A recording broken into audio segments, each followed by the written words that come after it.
Viewers break तो बाद तुहाडा स्वागत है जी डॉक्टर साहब। हुण असीं अपने प्रोग्राम नूं होर अगे वधांदे हां। अपने दर्शकां वालों आईयां ईमेल ते मैसेज दे नाल साडा पहला फेसबुक मैसेज वीर दविंदर सिंह जी दा है। ये लिखदे हन वाहिगुरू जी का खालसा वाहिगुरू जी की फतेह। मैं दविंदर सिंह यूके तो हाँ ते मेरी उम्र 23 साल दी है। जदों दा मैं इंडिया तो आया हाँ मैं तुहाडा प्रोग्राम सुनदा हाँ। डॉक्टर साहब तुसीं बहुत वधिया ढंग नाल एक्सप्लेन करदे हो।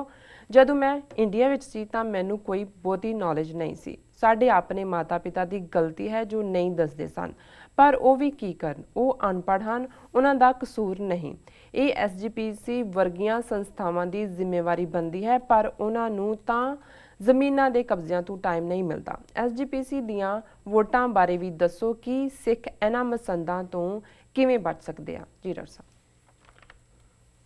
ਵੀਰ ਦਵਿੰਦਰ ਸਿੰਘ ਜੀ ਦਾ ਬਹੁਤ ਬਹੁਤ ਧੰਨਵਾਦ। ਉਹਨਾਂ ਨੇ ਸਾਨੂੰ UK ਤੋਂ ਲਿਖਿਆ ਜੀ। ਉਹਨਾਂ ਦੀ ਉਮਰ ਇਸ ਵੇਲੇ ਉਹ ਯੰਗ ਨੇ ਔਰ ਸਿੱਖਣਾ ਵੀ ਚਾਹੁੰਦੇ ਨੇ। ਉਹਨਾਂ ਨੂੰ ਇਸ ਗੱਲ ਦਾ ਮਲਾਲ ਹੈ, ਸ਼ਿਕਵਾ ਹੈ ਕਿ ਉਹਨਾਂ ਦੇ ਮਾਤਾ ਪਿਤਾ ਨੇ ਉਹਨਾਂ ਨੂੰ ਜਿਹੜਾ ਬਹੁਤ ਕੁਝ ਨਹੀਂ ਦੱਸਿਆ ਸਮੱਸਿਆਵਾਂ ਬਾਰੇ ਜਾਂ ਸਿੱਖੀ ਬਾਰੇ ਜੀ, ਪਰ ਫਿਰ ਉਹਨਾਂ ਨੇ ਆਪ ਹੀ ਜਸਟੀਫਾਈ ਵੀ ਕੀਤਾ ਹੈ ਕਿ ਵੀ ਉਹਨਾਂ ਨੂੰ ਤਾਂ ਆਪ ਨੂੰ ਨਹੀਂ ਪਤਾ ਜਾਂ ਅਨਪੜ੍ਹ ਨੇ। ਮੈਂ ਸਮਝਦਾ ਵੀ ਅਨਪੜ੍ਹ ਜਾਂ ਪੜ੍ਹਿਆ ਲਿਖਿਆ ਹੋਣਾ ਜ਼ਰੂਰੀ ਨਹੀਂ ਹੁੰਦਾ। ਮੈਂ ਵੈਸੇ ਜਿੰਨੇ ਕੁ ਵੀ ਅੱਜ ਤੱਕ ਪੜ੍ਹਿਆ ਲਿਖਿਆ ਨੂੰ ਮਿਲਿਆ ਜਾਂ ਮਿਲਦਾ ਉਹਨਾਂ ਤੋਂ ਜ਼ਿਆਦਾ ਅਨਪੜ੍ਹ ਕੋਈ ਨਹੀਂ ਹੈ। ਜੀ ਜੀ। ਪਰ ਇਹ ਗੱਲਾਂ ਕੁਝ ਚੀਜ਼ਾਂ ਜਦੋਂ ਇੱਕ ਕਲਚਰ ਚੋਂ ਗਾਇਬ ਹੋਣੀਆਂ ਸ਼ੁਰੂ ਹੁੰਦੀਆਂ ਜਿਹੜੀਆਂ ਸਾਡੇ ਐਲਡਰਸ ਦੀਆਂ ਜਨਰੇਸ਼ਨਸ ਰਹੀਆਂ, ਭਾਵੇਂ ਉਹਨਾਂ ਨੂੰ ਸ਼ਾਇਦ ਬਹੁਤ ਸਾਰਿਆਂ ਨੂੰ ਬਾਣੀ ਪੜ੍ਹਨੀ ਨਹੀਂ ਸੀ ਆਉਂਦੀ, ਗੁਰੂ ਗ੍ਰੰਥ ਸਾਹਿਬ ਤੋਂ ਪਾਠ ਨਹੀਂ ਸੀ ਉਹ ਸੁਣਦੇ, ਪਰ ਉਹਨਾਂ ਦੇ ਵਿੱਚ ਸ਼ਰਧਾ, ਵਿਸ਼ਵਾਸ, ਪਿਆਰ, ਮਨੁੱਖਤਾ, ਇਨਸਾਨੀਅਤ ਜੀ ਇਹ ਸਾਰੀਆਂ ਗੱਲਾਂ ਸੀ। ਉਹ ਬਹੁਤ ਅਮੀਰ ਸੀ।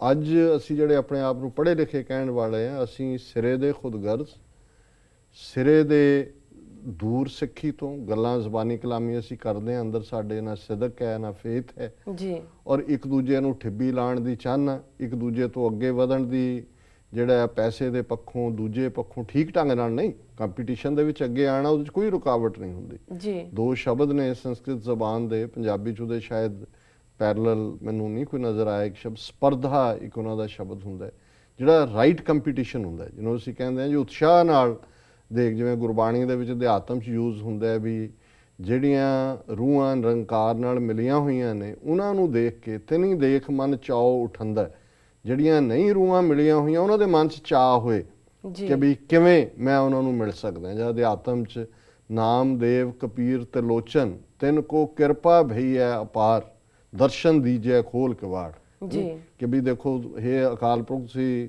ਨਾਮਦੇਵ ਜੀ ਤੇ ਕਿਰਪਾ ਕੀਤੀ, ਕਬੀਰ ਜੀ ਤੇ ਕੀਤੀ, ਤਰਲੋਚਨ ਜੀ ਤੇ ਕੀਤੀ, ਮੇਰੇ ਤੇ ਵੀ ਕਿਰਪਾ ਕਰੋ। ਇਹ ਸਪਰਧਾ ਹੈ ਕਿ ਜਿੱਥੇ ਤੁਸੀਂ ਦੇਖਦੇ ਹੋ ਤੁਹਾਡੇ ਲਈ ਰੋਲ ਮਾਡਲ ਹੈ। ਤੇ ਇੱਕ ਕੰਪੀਟੀਸ਼ਨ ਈਰਖਾ ਚੋਂ ਨਿਕਲਦਾ ਜਿੱਥੇ ਤੁਹਾਨੂੰ ਲੱਗਦਾ ਵੀ ਅੱਛਾ ਇਹ ਅੱਗੇ ਨਿਕਲ ਗਏ।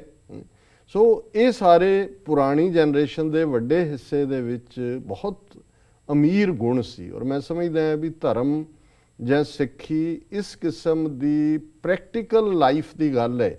ਇਹ ਸਿਰਫ ਜ਼ਬਾਨੀ ਫਲਸਫੇ ਜਾਂ ਜ਼ਬਾਨੀ ਕਲਾਮੀ ਦੀ ਗੱਲ ਨਹੀਂ ਹੈ।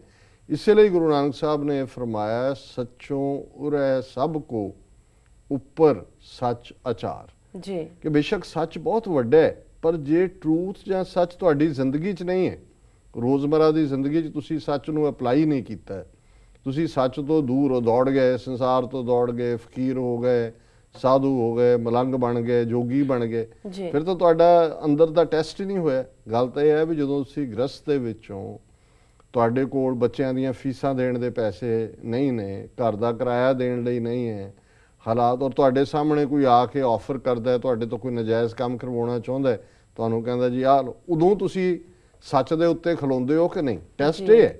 ਉੱਪਰ ਸੱਚ ਆਚਾਰ ਦਾ ਮਤਲਬ ਇਹ।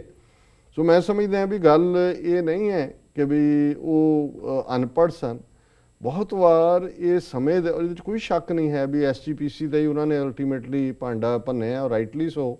ਬਹੁਤ ਸਾਰੇ ਕੇਸਾਂ 'ਚ ਉਹਨਾਂ ਨੇ ਇਹ ਵੀ ਪੁੱਛਿਆ ਕਿ ਵੀ ਇਹਨਾਂ ਮਸੰਦਾਂ ਤੋਂ ਕਿਵੇਂ ਛੁਟਕਾਰਾ ਹੋ ਸਕਦਾ ਜੀ। ਦੇਖੋ ਇਹ ਤਾਂ ਦੋਵੇਂ ਹੀ ਤਰ੍ਹਾਂ ਨੇ, ਆਪੇ ਫਾਥੜੀਏ ਤੈਨੂੰ ਕੌਣ ਛਡਾਏ।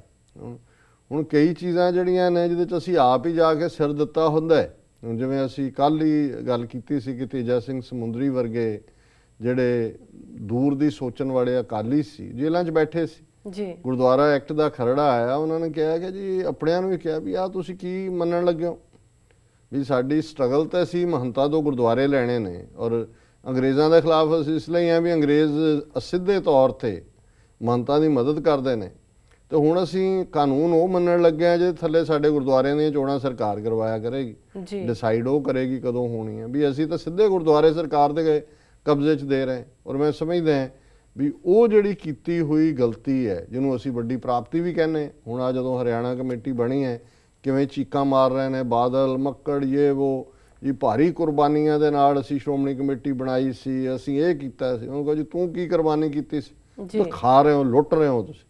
800-900 ਕਰੋੜ ਦੇ ਬਜਟ ਵਾਲੀ ਇਸ ਕਮੇਟੀ ਨੂੰ ਤੁਸੀਂ ਪ੍ਰਾਈਵੇਟ ਲਿਮਟਿਡ ਬਣਾਇਆ ਹੋਇਆ। ਕੁਰਬਾਨੀਆਂ ਤਾਂ ਕੀਤੀਆਂ ਸੀ ਉਹਨਾਂ ਅਕਾਲੀਆਂ ਨੇ, ਜਿਹੜੇ ਸਾਕਾ ਨਨਕਾਣਾ ਸਾਹਿਬ ਦੇ ਵਿੱਚ ਜਿਉਂਦੇ ਸਾੜੇ ਗਏ, ਜੈਤੋ 'ਚ ਮਸ਼ੀਨ ਗਨਾਂ ਦੇ ਸਾਹਮਣੇ ਖਲੋਤੇ। ਤੁਹਾਡੀਆਂ ਕਾਹਦੀਆਂ ਕੁਰਬਾਨੀਆਂ? ਤੁਸੀਂ ਤਾਂ ਲੁੱਟਿਆ ਪੰਥ ਨੂੰ ਜੀ। ਪਰ ਇਹਦੇ ਬਾਵਜੂਦ ਇਹਨੂੰ ਮਿਨੀ ਪਾਰਲੀਮੈਂਟ ਕਹਿ ਲਓ, ਕੁਛ ਕਹਿ ਲਓ, ਇਹ ਇਹਨਾਂ ਦੇ ਉੱਤੇ ਕਬਜ਼ਾ ਸਰਕਾਰ ਦਾ। ਉਹਨਾਂ ਨੇ ਉਸ ਤਰੀਕੇ ਦੇ ਨਾਲ ਹੀ ਹੁਣ 1979 ਤੋਂ ਲੈ ਕੇ ਲਗਭਗ 1996 ਤੱਕ, ਜਦੋਂ ਕਿ ਪੰਜਾਬ ਦੇ ਵਿੱਚ ਜ਼ੋਰ ਸੀ ਜੁਝਾਰੂ ਲਹਿਰ ਦਾ, ਲਗਭਗ 17 ਸਾਲ ਸ਼੍ਰੋਮਣੀ ਕਮੇਟੀ ਦੀਆਂ ਚੋਣਾਂ ਹੀ ਨਹੀਂ ਹੋਈਆਂ ਜੀ। ਹਾਲਾਂਕਿ ਪੰਜਾਬ ਐਮਐਲਏਆਂ ਦੀਆਂ ਕਰਵਾਈ ਗਏ, ਉਹਨਾਂ ਨੂੰ ਪਤਾ ਸੀ ਇਹਨਾਂ ਨੇ ਬਾਈਕਾਟ ਕਰਨਾ, ਆਪਣਾ ਉਹਨਾਂ ਦਾ ਬਣਨਾ ਸਟਰਕਚਰ। ਉਹਨਾਂ ਨੂੰ ਸੀ ਵੀ ਕਿਤੇ ਕੋਈ ਠੀਕ ਕਿਸਮ ਦੇ ਲੋਕ ਅੱਗੇ ਨਾ ਆ ਜਾਣ।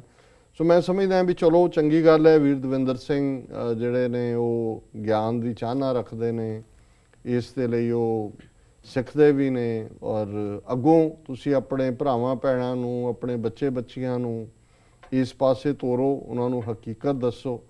ਬਾਕੀ ਮੈਨੂੰ ਨਹੀਂ ਲੱਗਦਾ ਵੀ ਸ਼੍ਰੋਮਣੀ ਕਮੇਟੀ ਦੇ ਉੱਤੇ ਕਦੇ ਵੀ ਸਾਡੀਆਂ ਧਿਰਾਂ ਦਾ ਖਿਆਲ ਸੀ ਇੱਕ ਸਟੇਜ ਤੇ, ਜਦੋਂ ਕਿ ਚੋਣਾਂ ਦੇ ਵਿੱਚ ਆਏ ਕਿ ਜੀ ਪਹਿਲਾਂ ਅਸੀਂ ਧਾਰਮਿਕ ਰੈਵੋਲੂਸ਼ਨ ਲੈ ਆਈਏ, ਸ਼੍ਰੋਮਣੀ ਕਮੇਟੀ ਤਬਦੀਲ ਕਰੀਏ, ਫਿਰ ਦੂਜਾ ਉਹ ਦੇਖ ਲਿਆ ਉਹਨਾਂ ਨੇ ਬਾਰ-ਬਾਰ ਉੱਥੇ ਵੋਟਾਂ। ਹੁਣ ਅਜੇ ਤੱਕ ਤਾਂ ਜਿਹੜੀ ਆ 11 ਮੈਂਬਰੀ ਐਗਜ਼ੈਕਟਿਵ ਚਲਾ ਰਹੀ ਹੈ 900 ਕਰੋੜ ਦੇ ਬਜਟ ਵਾਲੀ ਸ਼੍ਰੋਮਣੀ ਕਮੇਟੀ ਨੂੰ। ਸੁਪਰੀਮ ਕੋਰਟ 'ਚ 3 ਸਾਲ ਜਿਹੜੇ ਮੈਂਬਰ ਬਣੇ ਨੇ ਉਹ ਸਹੁੰ ਹੀ ਨਹੀਂ ਚੁੱਕ ਸਕੇ ਜੀ। ਔਰ ਹੁਣ ਇਹ ਤਰਲੇ ਕਰਨਗੇ, ਹਰਿਆਣਾ ਕਮੇਟੀ ਵੀ ਬਣਾਤੀ ਉਹਨਾਂ ਨੇ, ਹਰਿਆਣਾ ਸਰਕਾਰ ਨੇ।